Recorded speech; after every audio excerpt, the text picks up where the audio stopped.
Hermanos, voy a tratar de... Entendido. Voy a tratar de avanzar lo más posible. A ver si logramos la meta propuesta. Bueno, de entrada, pues ya iniciamos con un recordatorio de lo que estuvimos viendo las clases pasadas. Bueno, había yo estado comentándoles de que el evangelismo, el traer almas a los pies de Jesús, a que conozcan la gente las buenas noticias de salvación,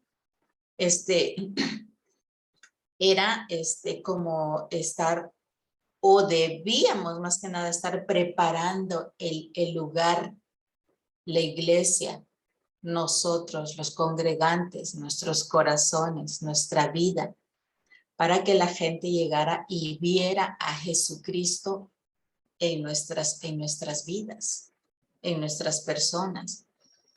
Porque habíamos platicado antes de que hay iglesias que les dicen muy frías y otras muy, muy amorosas, pero que reciben o simplemente a las iglesias que no atienden muy bien a sus invitados, a la gente que va por primera vez. Y esa gente, pues, eso es lo que va a aprender. Si se queda ahí, esa gente va a aprender a cómo somos nosotros. La palabra nos dice que nosotros somos la sal del mundo. Y este mundo necesita ser salado.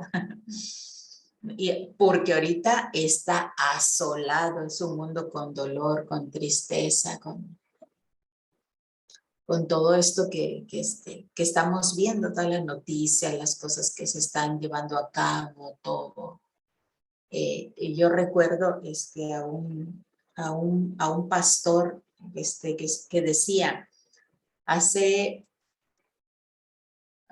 no sé si 2 meses tal vez, no recuerdo, 1 mes y medio, no recuerdo cuánto, que decía que ahorita ya el gobierno, las televisoras, los noticieros, todos iban a dejar de hablar de la pandemia, que la pandemia iba a venir ya en declive, toda la información, todos los noticieros, y que ahorita iban a empezar con otras noticias recientes, algo que iban a estar, el mundo entero se iba a enfocar en esa parte, y es el cambio climático. Entonces, estos pastores pasaron unos videos donde unos periodistas estadounidenses hablaban sobre que el negocio de la pandemia pues ya iba a ir en declive, ya se iba a ir terminando, y que ahora lo que se iba a explotar más era el cambio climático. Y pues nosotros pues escuchábamos y todo, pero pues bueno, solamente lo dijo un pastor. Y tiempo después nos estamos dando cuenta que ahorita exactamente se está, pues bueno, entre otras cosas mencionó varias cosas el periodista, pero no centremos en esto del cambio climático. El periodista dijo que iban a empezar a centrarse en el cambio climático, que esto era lo que se iba a estar explotando después de la pandemia. Y ahorita vemos cómo están hablando del cambio climático, ahorita vemos con lo del G20 que se estuvo realizando, bueno, que llegaron este fin de semana todos los países a Roma, a la reunión del G20 que está llevando a cabo el Papa. Y pues uno se pregunta, bueno, y todo es como diría mi presidente, todo es un complot. Bueno, ¿qué está pasando en el mundo? Nosotros, como cristianos, debemos de mirar, como ya les he venido diciendo, un cuadro amplio, pero nosotros desde una perspectiva bíblica, de una perspectiva cristiana, debemos de conocer profecía, debemos de conocer la Biblia desde el inicio, debemos de empaparnos de la sabiduría que proviene de lo alto, del Padre de las luces. Entonces, si el mundo está viniéndose de la manera que se está viniendo ahorita, la economía está faltando, está decayendo, no sé cómo decirles, en diversos países. Vemos lo que está ocurriendo en China y en varias partes. Los productos que están subiendo de precio en todos los países por causas de la pandemia. Ahorita es un buen tiempo, hermanos, es una ventana, digámoslo así, que Dios nos da a los cristianos para impactar el mundo de tinieblas, para impactar a la gente, a los que están a nuestro alrededor, a los que están más allá de nuestro alrededor, a los que están mucho más allá todavía. Y lo que hemos estado mirando en estas clases desde la cosmovisión, desde los paradigmas, desde el tiempo de quietud con el Señor, nuestro tiempo con Dios, nuestra adoración con Dios, que es, ya le repito, es sumamente importante, importantísimo, hermanos. Es el conocer a Dios para que podamos dar a conocer a ese Dios. Somos la sal del mundo, somos la luz del mundo. Por eso nos dejó Jesucristo, por eso nos eligió nuestro Señor, nuestro Dios. Vamos ahorita a ver un ejemplo. Yo creo que todos sabemos y conocemos los rompecabezas. Vamos ahorita a ver este ejemplo de los rompecabezas. Y a veces tenemos nosotros hemos comprado un rompecabezas y lo tenemos por algunos años ahí. Y tal vez es un rompecabezas grande que tiene varias piezas y lo armamos y quizá solamente, no, o sea, quizá no hemos logrado armarlo.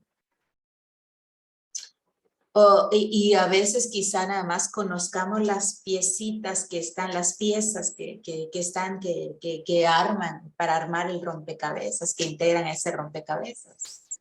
Conocemos el rompecabezas, conocemos todas las piezas, pero se nos hace difícil armarlo. Si ese rompecabezas fuera la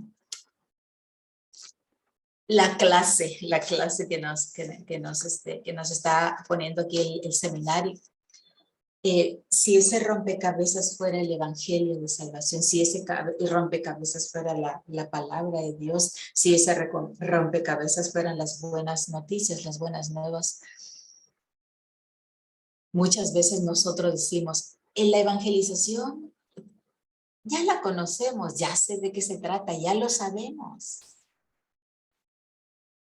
Ya sabemos que es más, a veces invitamos a alguien a nuestra congregación a dar un curso y salimos diciendo, este curso ya lo sabía. Todas esas cosas ya pasaron, ¿por qué no actuamos?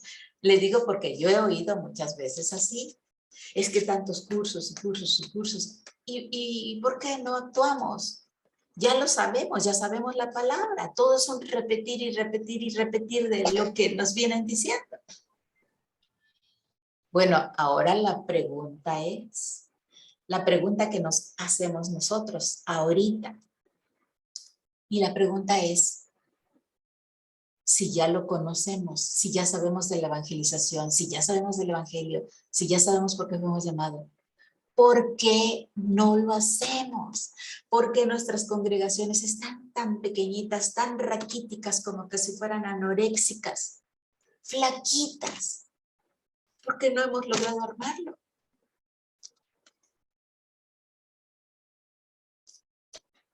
Pastores, ministros, siervos de Dios, ¿por qué no hemos logrado armar ese rompecabezas? ¿Por qué no nos está funcionando?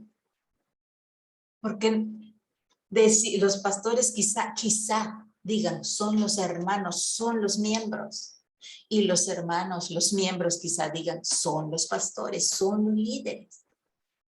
Pero ambos ya vemos que los dos son importantes, tanto el miembro como el pastor.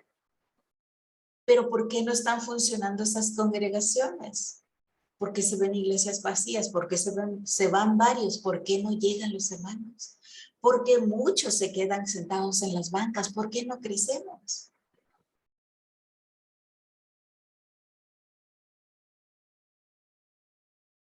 Y tenemos las buenas noticias. Ya los hemos estado viendo en nuestras lecciones anteriores.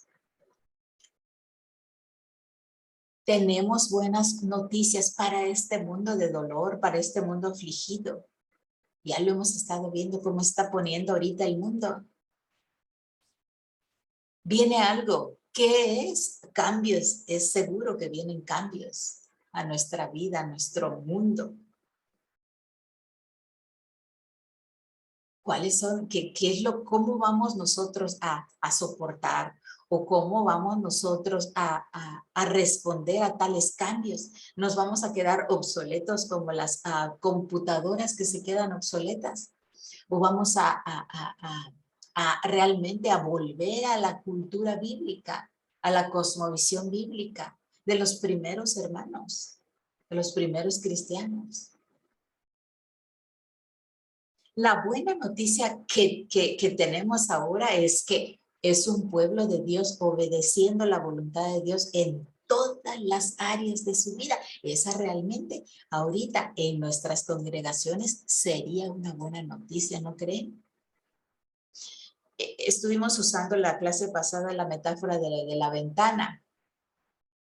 Ahorita vamos a recordar un poquito de lo que fue la clase pasada, pero vamos a ver otras metáforas, ya no la de la ventana por la cual el inconverso, el dolorido, el desconsolado, el herido, veía a través de esa ventana.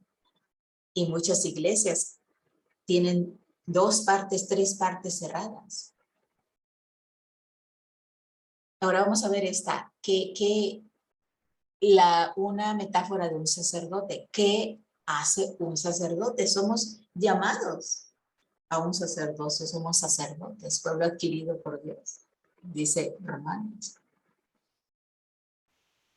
Un sacerdote representa las intenciones de Dios frente a las gentes, a esas gentes que no conocen de Dios.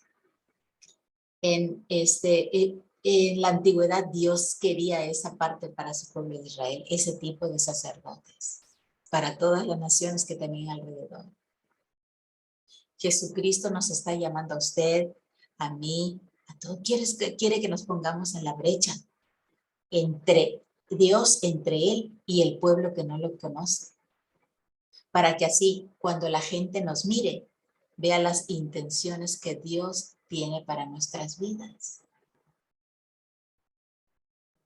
Esa es la metáfora del sacerdote. Se trata de ser un sacerdote que con su vida, que a través de su vida demuestre a Dios, a Jesús. Que cuando nos vean a un Dios hermoso, ese Dios que tenemos, a un Dios hermoso. Mateo 5:16 nos dice que somos la sal, que purifica.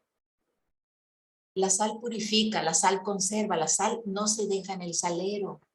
Los alimentos deben de ser condimentados, deben de ser preparados, deben de ser purificados también y deben de tener sabor. Esa es la labor de la sal. Pero dice que una parte de la Biblia que no seamos como la sal que es echada afuera donde todos pisan.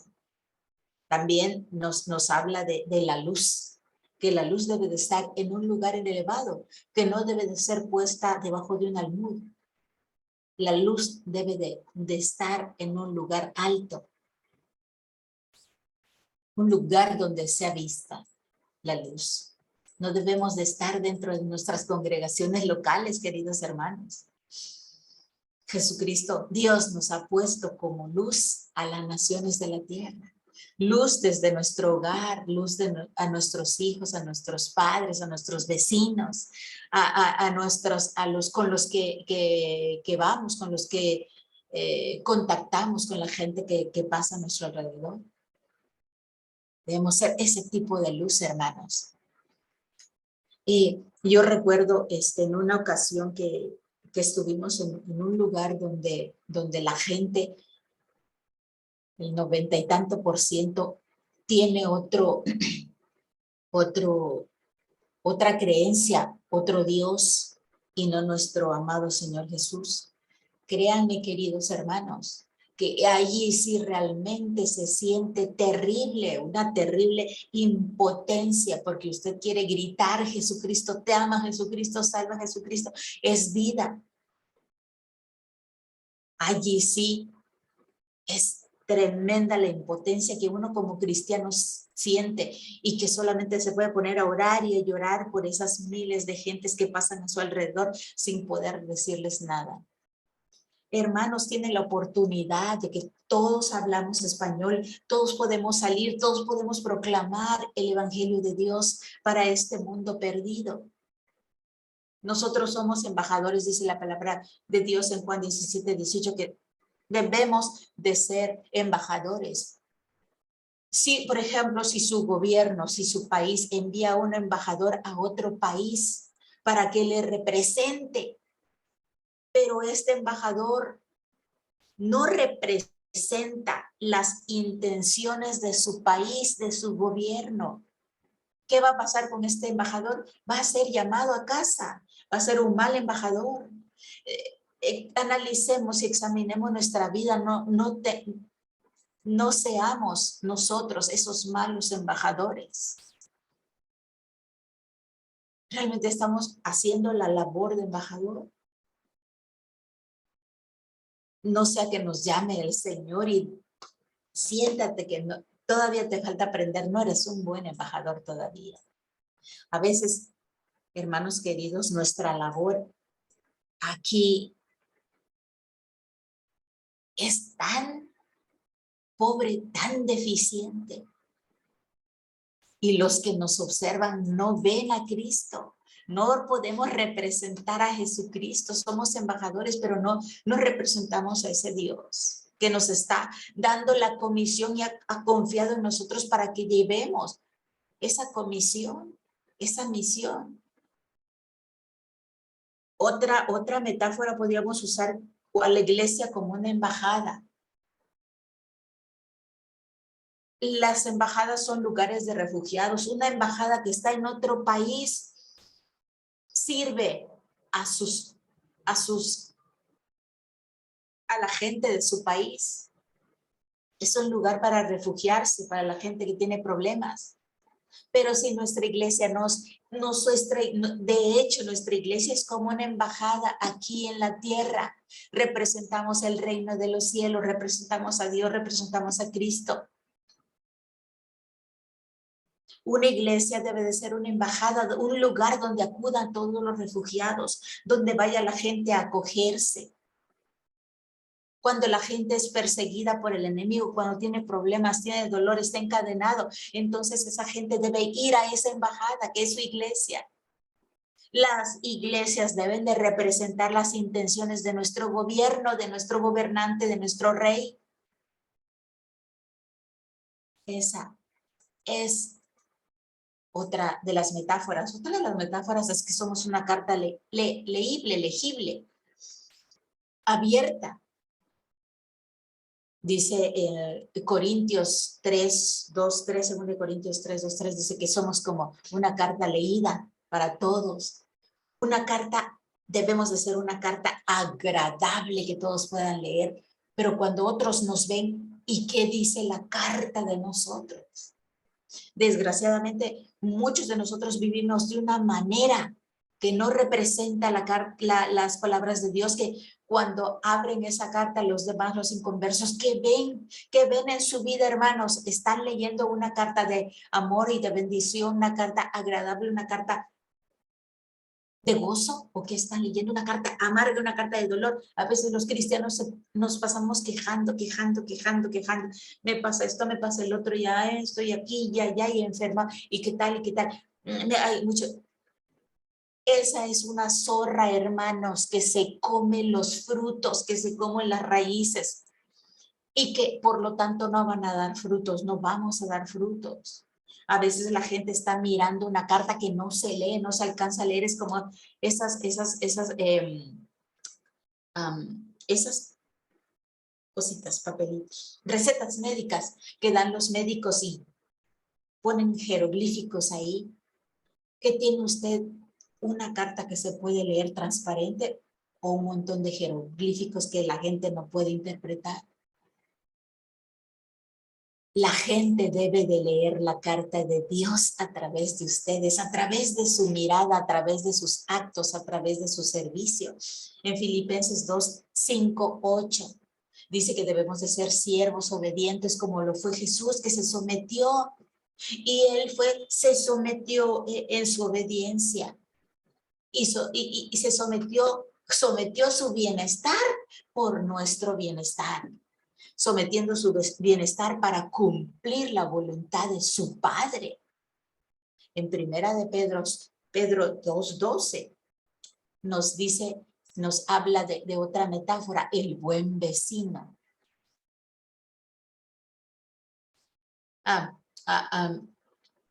El jueves una amiga me invitó, salimos un ratito. Normalmente yo no salgo, yo estoy aquí en casa, no salgo. Por alguna razón rara salgo. Y esta vez yo fui sola con esta amiga mía, y mi hermana me dejó ir sola. Entonces, aquí hay un dicho que le decimos, le damos vuelo a la hilacha. Esto significa que nos tomamos la libertad de hacer lo que queramos. Entonces, me dice una amiga, dice, vamos a la iglesia, vamos a ver cómo está la iglesia, mira cómo está quedando. Y fuimos a ver su congregación. Entonces nos metimos a unos terrenos baldíos y habían albañiles allí. Entonces yo me metí a un terreno y él se quedó ahí texteando. Y yo empecé a hablar con un señor que estaba allí arriba, iban a techar, iban a ponerle un colado a una casa, y empecé a platicar con él. El punto es que el señor se bajó y me dijo que se llamaba Daniel y todo eso. Y resultó que era cristiano. Y él asistía a la iglesia adventista del séptimo día. Bueno, pues empezamos a alegrarnos los dos y a compartir la palabra y hablar del Espíritu y darle honra y darle gloria a Dios. Los dos, sin conocernos. Yo empecé a hablarle y que estaba gritándole hacia arriba. Entonces, de repente, en nuestra plática, el vecino sube la música, pero todo lo que da, ¿no? Y nos quedamos callados un ratito. Hermanos, nosotros debemos de ser una carta de gozo y de paz. Al ratito el vecino le bajó a la música muy bajita y siguió. Nosotros seguimos hablando de la palabra de Dios ahí y nos despedimos y listo, nos fuimos. Santiago 1:18 dice que debemos de ser las primicias, como esos frutos que son primeros que el árbol da por primera vez. Esos frutos son dulces. Esos frutos tienen un sabor y un olor delicioso. Recuerdo que mi papá sembró naranjos, varios naranjos. Y al principio esos naranjos daban una naranja dulce, deliciosa. Después de que mi papá murió, a los años, ya esas naranjas ya daban una fruta ácida. Pero los primeros eran deliciosos. Así debemos de ser nosotros, hermanos, una fruta dulce, una fruta madura, una fruta aromática, olorosa. Eso debe ver la gente, eso debe tener la gente. Preguntemos nosotros, ¿qué sabor tenemos cuando la gente nos prueba? ¿Amargos? ¿Agrios? ¿Como fruta inmadura? ¿Como fruta ya de árbol que no es cuidado? ¿O un sabor dulce y delicioso? ¿Cómo estamos nosotros, hermanos? Dice Efesios 4:13, dice, hasta que todos lleguemos a la unidad de la fe y del conocimiento, hasta que todos lleguemos a la unidad de la fe y del conocimiento pleno del Hijo de Dios, a la condición de un hombre maduro, a la medida de la estatura de la plenitud de Cristo.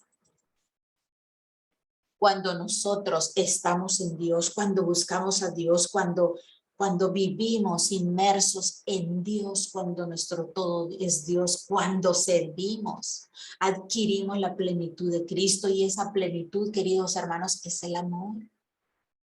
Entonces la gente, debe de probar esa dulzura. Debemos ofrecer esa fruta de sabor delicioso, esa primera fruta, esa primicia de ser. Siempre debemos de ser, ofrecer esta primicia a los pies de Dios. ¿Por qué? Porque esta fruta primicia realmente es el reino de Dios que bajó del cielo a la tierra. ¿Cuándo, hermanos? Cuando nosotros seamos maduros y demos esa primicia a Dios. Voy a leerles ahora una historia de una iglesia, de la iglesia Watoto en África.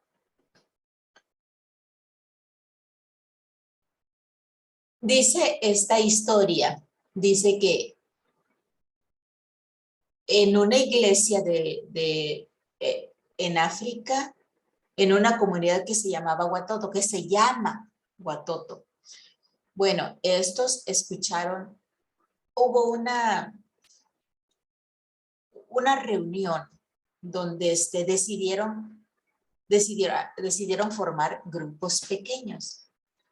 Entonces, a uno de los grupos pequeños, bueno, era como que había una reunión, y entonces deciden formar grupos pequeños para salir a invitar a un evento evangelístico que iba a haber por ahí. La iglesia de ese lugar, Watoto, estaba haciendo un evento evangelístico. Entonces, armaron grupos pequeñitos y les dijeron a los chicos, vayan y evangelicen. Entonces, a uno de los chicos le tocó ir a invitar a cierto bloque de casas, a varias casas, o una colonia o cuadras, pero a diferentes casas. Entonces, uno de los chicos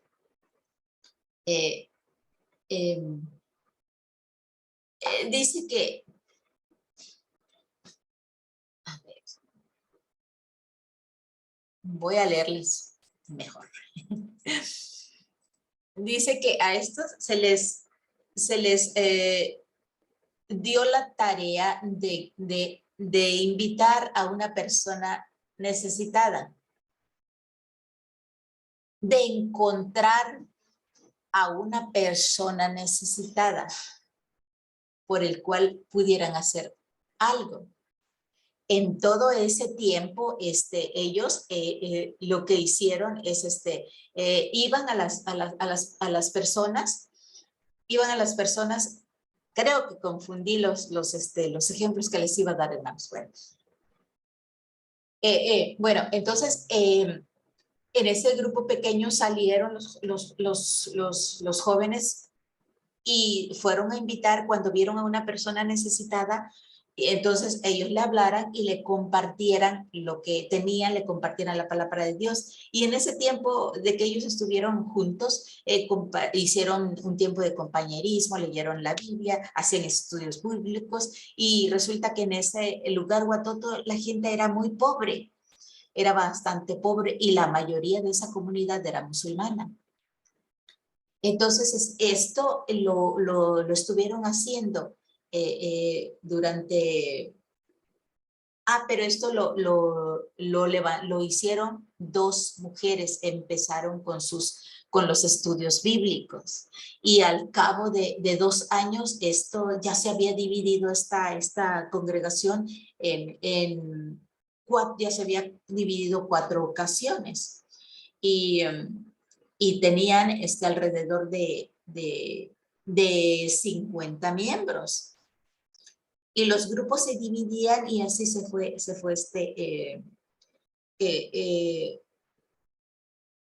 aumentando el grupo. Así pasó durante un buen tiempo, aproximadamente unos 4 años.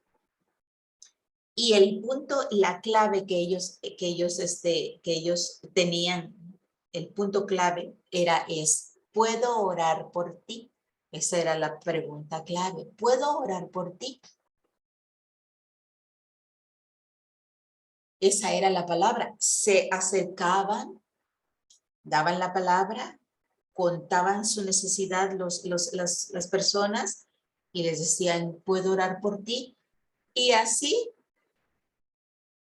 fueron creciendo, fueron entregando su vida a Cristo. Y si el nuevo era entrenado, iba de nuevo, lo enviaban y él traía a alguien más para que oraran. El punto clave era la oración. Entonces, en una ocasión llegaron unos misioneros a la iglesia y les dijo el pastor, ¿por qué no cuentan su historia a estos hermanos? Entonces, un joven se levantó y contó, yo soy un refugiado del Congo y no sé si mi familia está viva o no está viva. Y dice, yo fui a la universidad.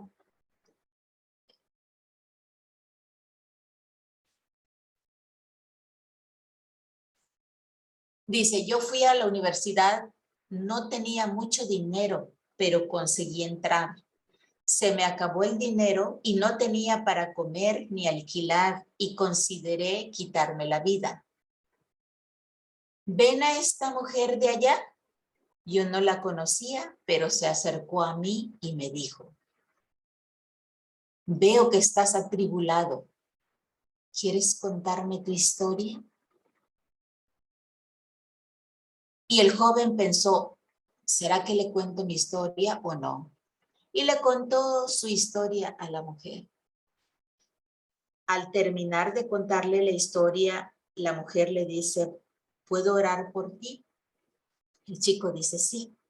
Oró por él y le dice, nosotros tenemos un grupo de oración los días miércoles a tal hora. ¿Quieres venir para que todo el grupo ore por ti?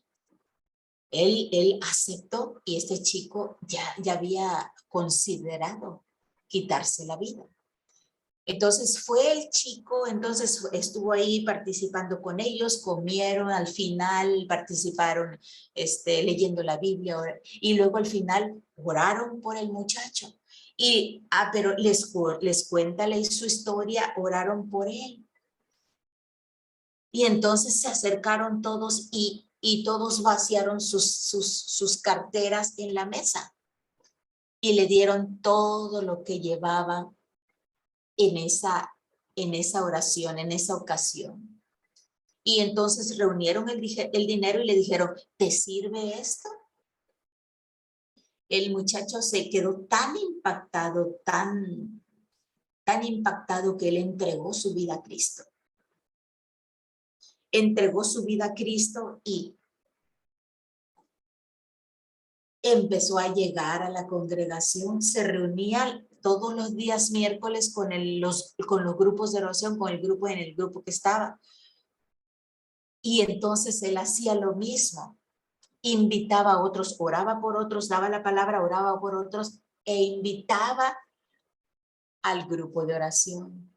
Entonces se levanta también una mujer con un niño de 5 años, un niño que estuvo bastante enfermo. Este niño estaba tan enfermo que si no recibía atención médica iba a quedar ciego.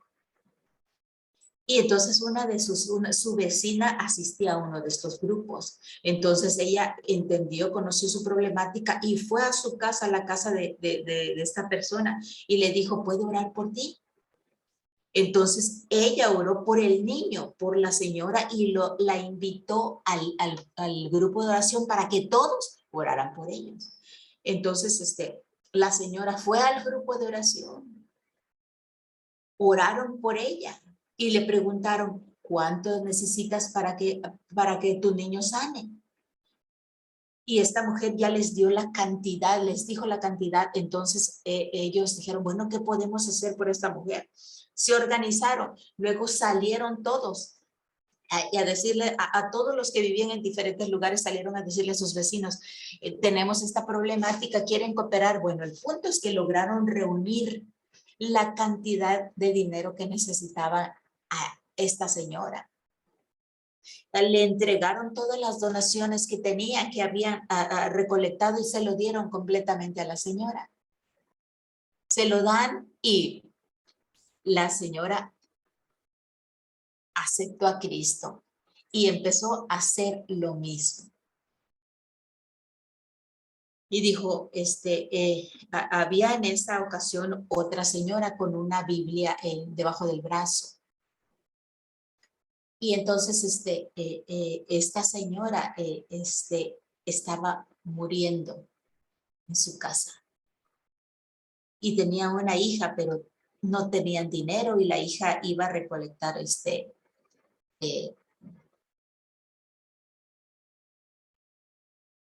a recolectar hierbas.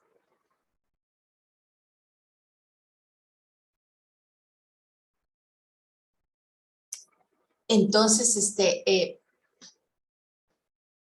dice que alguien, una vecina también, llegó a la casa de esta persona y la casa de esta persona olía muy mal, que la persona le dijo, vete de aquí, váyase, se vete de aquí, yo lo que quiero es morirme.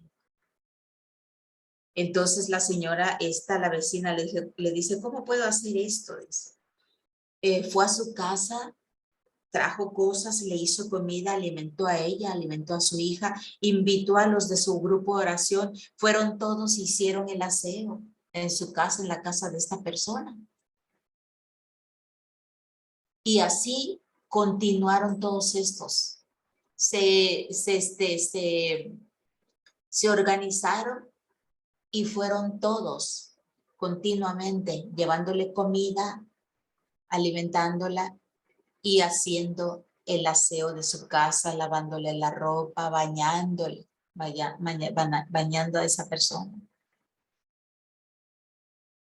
Y finalmente esa persona aceptó a Cristo, entregó su vida a Cristo, empezó a nacer de nuevo, empezó a sanar, empezó a caminar, empezó a ir a la iglesia y luego se convirtió en una persona que llevaba el evangelio de salvación, orando por las gentes necesitadas, por todas las necesidades que se encontraba e invitándoles a todos a la iglesia a donde se reunía ella. Y este grupo, hermanos, un grupo de 2 mujeres,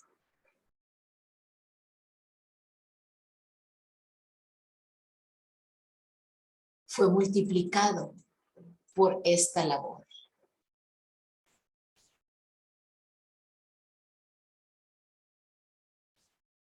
A veces nosotros sabemos lo que está pasando con nuestro vecino. Sabemos qué está ocurriendo con esa gente. Y no vamos ni hacemos nada.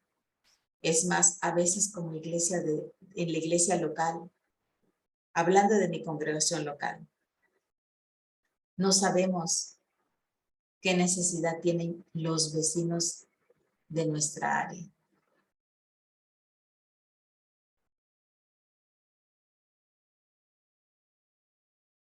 ¿Cómo estamos ahorita nosotros? ¿Cómo están ustedes en esa área? ¿Cómo respondemos a las necesidades que hay en nuestras comunidades, en nuestros vecindarios, en el lugar donde se asienta la iglesia? Piense ahorita en algunas ideas. ¿Qué puede hacer para dar las buenas nuevas de salvación a las personas con las que usted se está relacionando? Piense, analice y póngase a trabajar.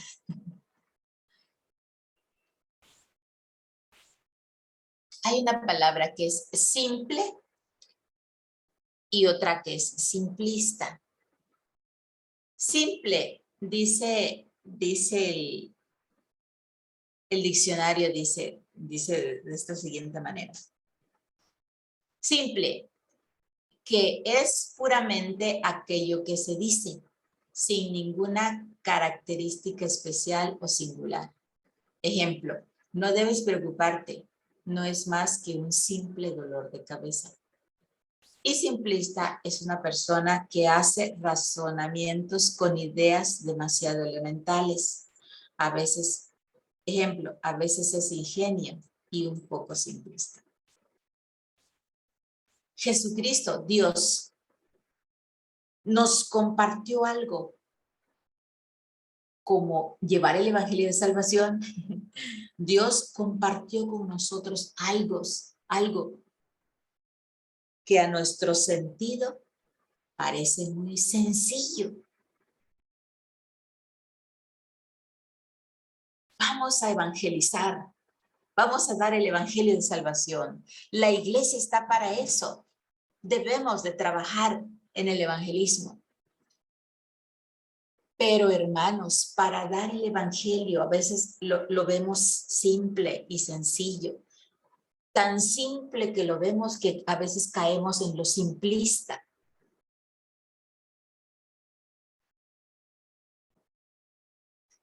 Esa parte que parece sencilla tiene grandes implicaciones para nuestro mundo, para la transformación de la sociedad. Y esas implicaciones son tan profundas como hemos estado viendo, cómo esa palabra transforma a la gente. ¿Cuál es la intención de Dios para nosotros mientras vivimos delante de Él, hermanos? Ya lo hemos estado repitiendo varias veces. Vivir coram Deo. Esto es vivir delante de Dios. ¿Cuál es esa verdad tan sencilla y a la vez tan profunda que Dios nos ha dado?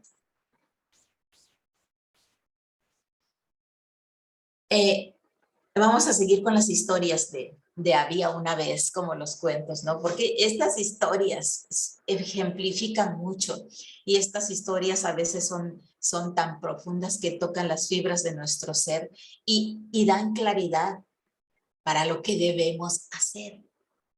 Había una vez un pastor de jóvenes que este chico tenía una gran pasión por los perdidos. Y veía a su comunidad y se apasionaba por llevarles el evangelio de salvación. Así que él se propuso organizar a los jóvenes de su iglesia y les dijo, vamos a realizar una campaña evangelística y vamos a ir invitándoles de puerta en puerta para que todos los que podamos asistan a este evento evangelístico, así como lo hacemos varias iglesias. Y entonces había un chico especial y también iba, que tomaba la labor muy de forma especial también. Este chico llega a una casa y toca y no le abren y vuelve a tocar la puerta Y no había respuesta, pero él sentía dentro de su ser que había alguien ahí que estaba oyendo. Entonces toca más fuerte y de repente escucha una voz desde adentro que le dice, no puedo abrir la puerta, pero pase, por favor. Entonces el chico se sorprendió, pero abrió la puerta y entró. Cuando uno está, hermanos queridos, cuando uno está en estas labores de ir de casa en casa, de puerta a puerta, cuando uno está en estas labores, realmente hay cosas con las que encontramos que son medias, bueno, muchas cosas nos pasan cuando vamos de puerta a puerta. En una ocasión yo recuerdo que encontramos a una viejecita, íbamos una compañera y yo, nos encontramos a una viejecita que primero pues no quería hablar con nosotros, pero luego nos invitó a un patio y como que como que teníamos miedito ir porque se veía medio oscuro, medio así tenebroso para nosotros. Pero entramos, platicamos con la ancianita y la abrazamos, la acariciamos, la apapachamos, le dimos la palabra, estuvimos muy contentas ahí hablando con ella, hasta le servimos, no sé qué tanto cosas hicimos con ella, ¿no? Y al final ella se despidió con nosotros, salió y ya íbamos por la calle muy contentas las dos cuando nos grita, ¡hey, muchachas! Y volteamos a ver las dos y nos dice, ¿les gustan las viejas? Y nosotros quedamos, ¿qué? Y nos quedamos mirando con nuestra compañera y nos sonreímos. Y dice, ¿les gustan las viejas? Y nos volteamos a ver, no entendíamos ni palabra de lo que nos estaba diciendo, pero le dijimos, sí, que nos gustaban las viejas, sin entender lo que nos estaba diciendo. Vengan, vengan, dice. Y pues otra vez, como que vamos ahí con mucha cautela fuimos y le dijimos, sí, dígame usted. Miren, yo tengo unas viejas, dice, no se vayan. Y nos sacó unas frituras muy deliciosas, ¿verdad? Nos sacó unas frituras y les dice, ¿les gusta con salsa? Y nosotros, sí, sí, nos gusta. Y nos dio, en ese lugar al que fuimos le llamaban viejas. Nos fuimos con nuestras viejas caminando muy felices a donde nos esperaba un equipo de evangelismo. Bueno, pues este joven entró a la sala y vio un hombre acostado en el sofá y el hombre le dice, no me puedo levantar, pero pase usted, pase, agarre una silla. El joven se sentó y el hombre le dijo, ¿en qué le puedo ayudar? Entonces ya el muchacho le dice, estoy visitando cada una de las casas de por aquí, invitando a la gente que venga a nuestro servicio de esa iglesia que está aquí cerca. Vamos a celebrar una semana de evangelismo en esta iglesia y está usted invitado. Entonces el varón le responde, realmente me gustaría ir, dice, pero no puedo.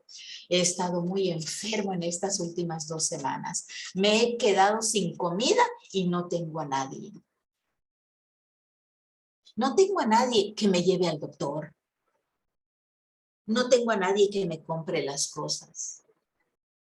Yo le pregunto, joven, si usted tendría la amabilidad, si le fuera posible, ir a la tienda y comprarme algo.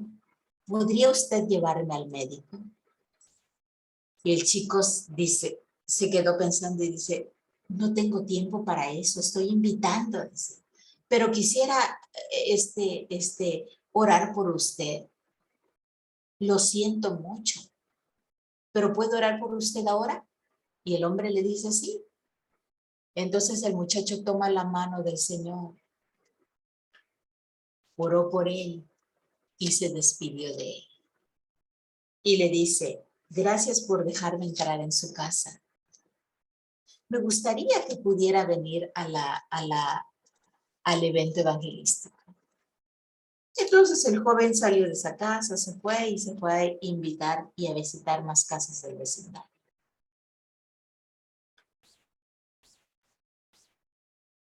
Primera de Juan 3:17 nos dice, pero el que tiene bienes en este mundo y ve a su hermano tener necesidad y cierra su corazón,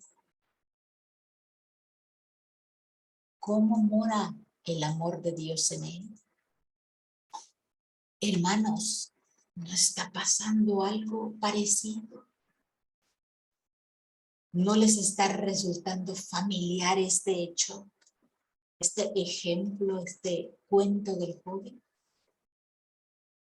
A veces, hermanos, nos preocupan tanto las cosas espirituales, el proclamar el evangelio, en que no estamos haciendo la palabra. Que olvidamos las necesidades físicas y sociales que tiene la gente a nuestro alrededor. Ya lo estuvimos viendo la semana pasada en la metáfora de la ventana. Dice en Santiago 2, 14, 17, hermanos míos, ¿de qué aprovechará si alguno dice que tiene fe y no tiene obras? ¿Podrá la fe salvarle? Y si alguno de vosotros les dice, id en paz, calentaos y saciaos, pero no les dais las cosas que son necesarias al cuerpo, ¿de qué aprovecharían? Así también la fe, si no tiene obras, es fe muerta. La fe es muerta en sí misma, dice Santiago. Estos dos pasajes que acabamos de leer nos llevan a lo siguiente. A la ley de Dios, a la instrucción fundamental, al gran mandamiento. Jesús y Pablo resumieron este gran mandamiento. En Mateo, leemos en Mateo que dice, ¿cuál es el gran mandamiento en la ley? Esto se lo dijo, recordemos que se lo dijo un fariseo. El fariseo le pregunta a Jesús en Mateo 20, 22, 36 al 40, le pregunta, ¿cuál es el gran mandamiento de la ley? Ya antes al Señor y a los saduceos le habían querido tender una trampa, recordemos. Entonces Jesús le dice al fariseo, le dice, amarás al Señor tu Dios con todo tu corazón y con toda tu alma y con toda tu mente. Este es el primero y el más grande mandamiento. Y el segundo, amarás a tu prójimo como a ti mismo. De estos dos mandamientos dependen la ley y los profetas. Así que, hermanos, esta palabra nos está diciendo que toda la ley y todos los profetas se resumen en algo tan sencillo como amar a Dios sobre todas las cosas, con toda tu alma, con todas tus fuerzas, con toda tu mente, con todo tu corazón, y al prójimo como a ti mismo. ¿Es eso? Qué sencillo parece, ¿verdad? Realmente esta es la sabiduría de toda la Biblia resumida en su forma más simple. Toda la ley y todos los profetas están resumidos así: amarás a tu Dios sobre todas las cosas y a tu prójimo como a ti mismo. Pero Jesucristo aún va más allá de todo. En Mateo 7:12 dice, así que todas las cosas que queráis que los hombres hagan con vosotros, así también ustedes, nos dicen, haced vosotros con ellos, porque esto es la ley y los profetas. Aquí Jesucristo no escogió la parte principal, sino escogió una parte más pequeña, que es ama a tu prójimo. Esto nos está diciendo que si nosotros no podemos amar a nuestro prójimo, hermanos, ¿cómo vamos a poder amar a Dios? Si nosotros no demostramos nuestro amor al prójimo, no estamos demostrando el amor a Dios, ese que decimos tener. Y debemos demostrar ese amor de Dios no solamente en las actividades de la iglesia de misericordia, No solamente ahí, sino como un estilo de vida personal en cada acto de nuestra vida. Es como la historia del buen samaritano. Es como lo siguiente. Un día, un pastor evangélico va rápidamente por la carretera y de repente ve a un hombre que está junto a la carretera. Pero él va a una reunión importantísima de obreros y él es el pastor de esa iglesia. Así que no puede retrasarse. Piensa tal vez que va a pasar otra persona y ya le va a ayudar a esta persona. Luego pasa por ahí uno de sus obreros, va a la misma reunión, a esa misma iglesia y ve al mismo hombre golpeado. Pero este hombre va retrasado y no tiene tiempo para ayudarle. Y lo deja tirado, golpeado, herido en la carretera. En esto pasa un hombre de negocios, un inconverso, que ve al hombre golpeado al lado de la carretera. Entonces este hombre interrumpe su plan de negocio, su itinerario. Se detiene y le venda las heridas a este hombre. Lo sube a su asno, lo sube a su auto y lo lleva al centro de atención de emergencia más rápido, a la posada más cerca, al centro de emergencias más cercano. Entonces le dice al que está allí, le dice, este hombre, traje a este hombre, por favor, vende sus heridas, cuídelo. Cuando yo regrese, voy a pagar todos sus gastos. Y le da su nombre, su ID, su todo, le da todos sus datos, su credencial de lector. Y le dice, cuando yo venga, le voy a pagar todos los datos, sus gastos. Nos acordemos cuando un hombre se acerca a Jesús y le dice, Señor, ¿qué cosa haré para heredar la vida eterna? Jesús le respondió, ¿qué está escrito? Eso lo vemos en Lucas 10:27. Entonces aquel hombre le responde a Jesús y le dice, amarás al Señor tu Dios con todo tu corazón, con toda tu alma y con todas tus fuerzas y con toda tu mente y a tu prójimo como a ti mismo. Entonces el Señor le dice, ve y haz esto. Y lo mismo nos dice a nosotros, haz esto y vivirás.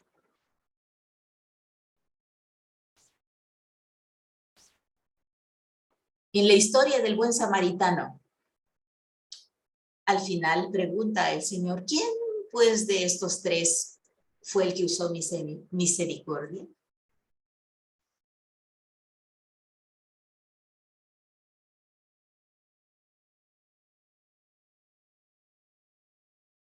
Y le respondieron, el que usó misericordia con este varón que estaba tirado en el suelo,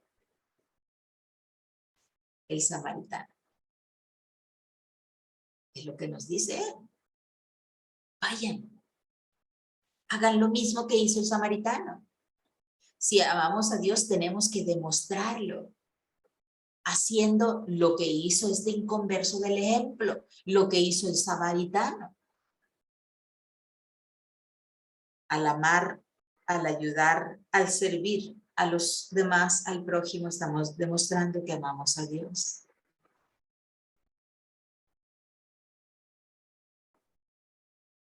Podemos decir que amamos a Dios si no amamos al prójimo. Con esta pregunta terminamos, hermanos, y regresamos con en unos 5 minutos, cortito, hermanos, porque quiero abarcar más.